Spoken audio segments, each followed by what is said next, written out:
कि डर मुझे भी लगा फासला देखकर, पर मैं चलता रहा रास्ता देखकर, और खुद ब खुद मेरे करीब आती गई, खुद ब खुद मेरे करीब आती गई मेरी मंजिल मेरा हौसला देखकर। नमस्कार दोस्तों, मैं मोनू कुमार आप सभी का साइंस के इस महफिल में स्वागत करता हूं।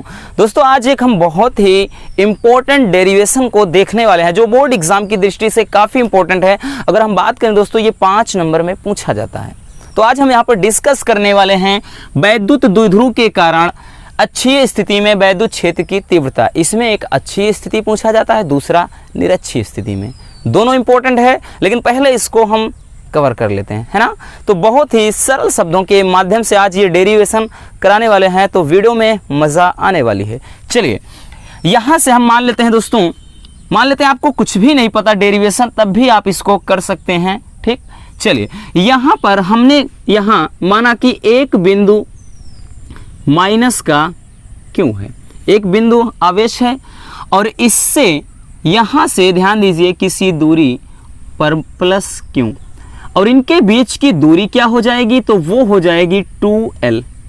और इसके मध्य बिंदु माना O, एक मध्य बिंदु यहाँ पर हम मान लेते हैं O है।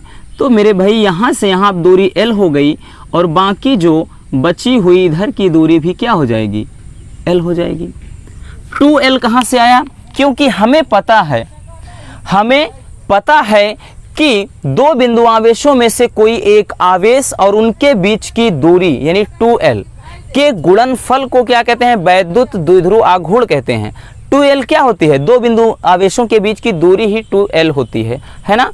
और यहाँ से जब बिंदु O कर देंगे तो दोनों अलग अलग यानी l और l हो जाएगा, तभी तो मिलकर टोटल 2l होगा। इतनी बात समझ में आई। चलिए अब मान लेते हैं कि बिंदु O से इसके अक्ष में यहाँ से कहीं पर यहाँ है ना, यहाँ से कहाँ जाए हम तो यहाँ से कहाँ जाना है, बिंदु P तक जाना है ना, बिंदु P तक। और इसकी मान लेते हैं बिंदु O से इसकी जो दूरी है मेरे भाई वो है r, है ना। यानी बिंदु O से r दूरी पर एक बिंदु P है और इसी जगह पर हमें वैद्युत क्षेत्र की तीव्रता निकालनी है ना। बात समझ में आ गई, फिगर समझ गए। चलिए अब इसमें कुछ चीज़ें आपको और ध्यान देना है मेरे दोस्त, वो ये है कि अगर हम कहेंगे कि इस Q से यहाँ तक की दूरी कितना होगा, आप बताइए पहले कि प्लस Q से P तक की दूरी कितना होगा, बस यही जान लीजिए आप, पूरा डेरिवेशन हो गया। यहाँ से यहाँ तक की जो दूरी हो जाएगी, ध्यान दीजिएगा, अगर हम कहेंगे दोस्तों अगर माइनस Q से यहाँ तक निकालेंगे तब क्या हो जाएगा, आपको पता है कि बिंदु O तक तो r ही है, बाकी बची दूरी l है। तो टोटल मेरे भाई अगर इसको हम डैश डैश करके यहाँ करेंगे तो r प्लस l हो जाएगा, है ना। अगर यहाँ माइनस Q से P तक की दूरी बोलेंगे तो टोटल दूरी यहाँ से यहाँ r में ये l जुड़ जाएगा। लेकिन अगर कहेंगे प्लस Q से यहाँ तक की दूरी यानी ये बीच की दूरी इतना, तो हमें पता है यहाँ तक r है और इतना l है, तो r में l घटा के बाकी बची हुई दूरी r माइनस l हो जाएगा, है ना।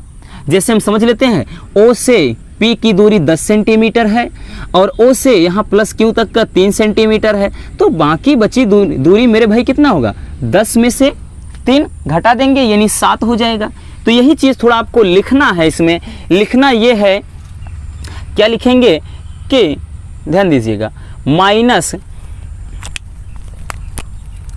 माइनस Q से P तक की दूरी, P तक की दूरी जो निकालेंगे वो कितना हो जाएगा, माइनस Q से यहाँ तक, तो भाई साहब O तक तो R है बाकी L है, तो कितना हो जाएगा मेरे दोस्त, R प्लस L हो जाएगा।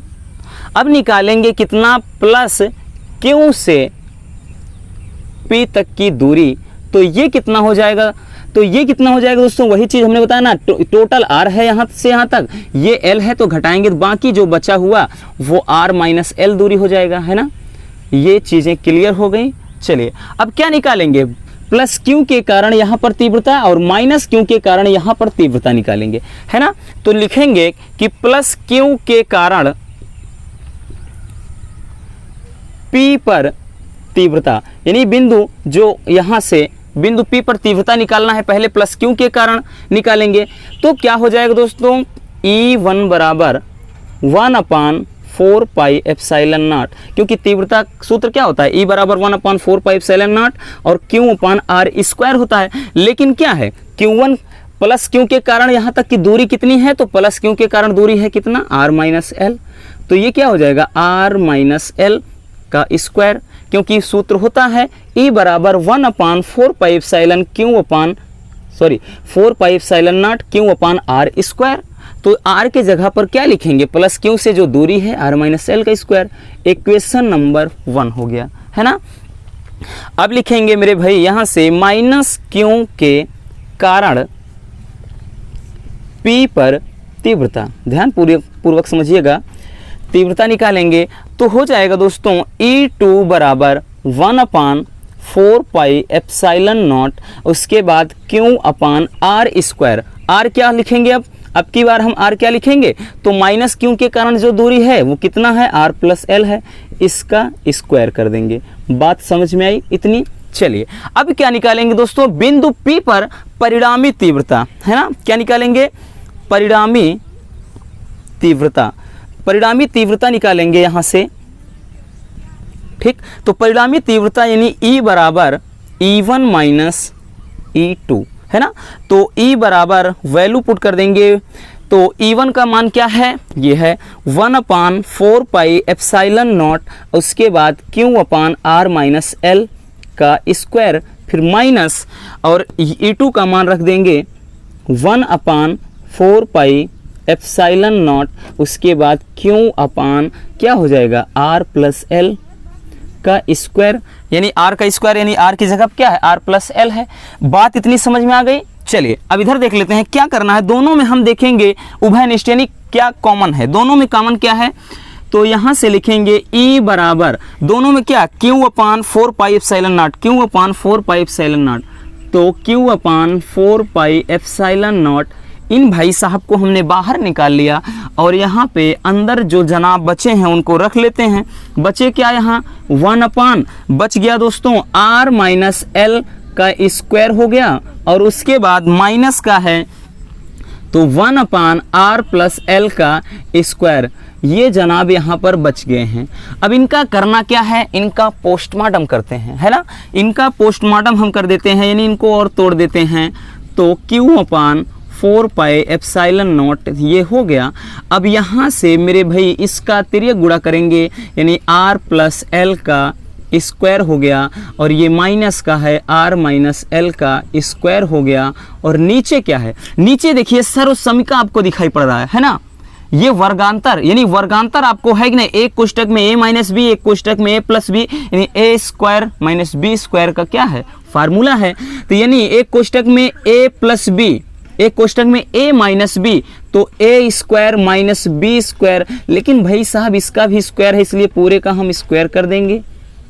बात बराबर। चलिए अब क्या करेंगे, E बराबर Q/4 पाई एप्सिलॉन नॉट इतना लिखेंगे, और इसका a+b का होल स्क्वायर, है ना। सर्वसमीका आपको याद होगा, a² + b² + 2ab।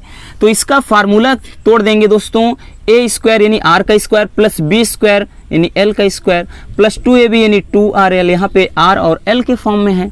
तो और ये माइनस का, अब देखिए a - b का होल स्क्वायर, तो a² यानी r² प्लस b² यानी l², फिर -2ab यानी माइनस का 2rl होता है। लेकिन एक चीज़ ध्यान दीजिएगा, ये जब हम माइनस का गुणा कराएंगे मेरे दोस्त, तो ये क्या हो जाएगा, ये माइनस हो जाएगा, और जो माइनस है वो प्लस हो जाएगा। बात समझ में आ गई। डायरेक्टली यहाँ पे आपको कर देना है, एक लाइन और बढ़ाने से कोई मतलब नहीं है, है ना। क्योंकि ये वाला जो माइनस अंदर का जब गुणा होगा तो ये क्या है, सारे चिन्ह जो है चेंज हो जाएंगे। और नीचे क्या है, r² - l² का स्क्वायर।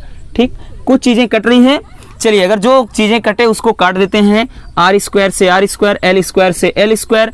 तो मेरे दोस्त यहाँ बचा क्या, E बराबर बच गया Q/4 पाई एप्सिलॉन नॉट, ये बच गया। और कोष्टक में आपका क्या बचा, देखिए 2rl + 2rl यानी 4r × l, और उसके बाद यहाँ r² - l², ये और का स्क्वायर है ना।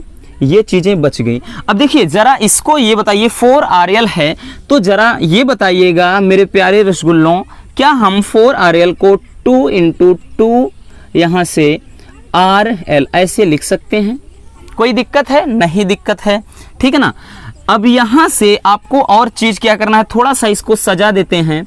E बराबर 1/4 पाई एप्सिलॉन नॉट, ठीक है ना। थोड़ा आपको यहाँ पे कुछ चीज़ें चेंजिंग करना होगा। अब देखिए यहाँ से हमने क्या बताया 2 × 2RL, तो 2 रख दिए और उसके बाद 2, ध्यान देना यहाँ पे 2 × 2QL इंटू क्या है R है। अब कहेंगे ये कहाँ से आया भाई साहब, RL तो है ही, क्यों कहाँ से आया, यहाँ वाला जो क्यों था, यहाँ वाला क्यों इसके साथ लग गया और ये 2 दूना 4 वही चीज़ है, और नीचे है R² - L²। अब यहाँ से क्या करेंगे, ध्यान दीजिएगा इधर, यदि L is more less than R, इसमें अगर हम मान लेते हैं दोस्तों कि L is more less than R, यानी L का जो मान होगा वो R की अपेक्षा बहुत ही छोटा हो जाएगा, देन ऐसी सिचुएशन में L का मान 0 हो जाएगा। तब यहाँ पर हम क्या करेंगे, इसको ऊपर देख लेते हैं, शायद दिख ना रहा होगा नीचे, यहाँ पर समझ लेते हैं दोस्तों। फिर ये E बराबर हो जाएगा 1/4 pi epsilon not, 1/4 pi epsilon not, और यहाँ पे क्या हो जाएगा दोस्तों 2QL बराबर P होता है, तो यहाँ से हो जाएगा 2P और इंटू R, और अपान R² - L² है, तो L का मान तो 0 हो जाएगा, तो R² का स्क्वायर हो जाएगा, यानी R के पावर में कितना 4। तो ऐसी सिचुएशन में क्या R से R एक काट देते हैं, तो E बराबर 1/4 pi epsilon not 2P/R³, 2P/R³। और यही क्या होता है, वैद्युत क्षेत्र की तीव्रता। किस स्थिति में, अच्छी स्थिति थी, ठीक ना। किस स्थिति में दोस्तों, अच्छी स्थिति में, यानी जब भी वैद्युत द्विध्रुव के कारण अच्छी स्थिति में तीव्रता पूछे, देन फार्मूला E बराबर 1/4 पाई एप्सिलॉन नॉट 2P/R³, ये डेरिवेशन होता है।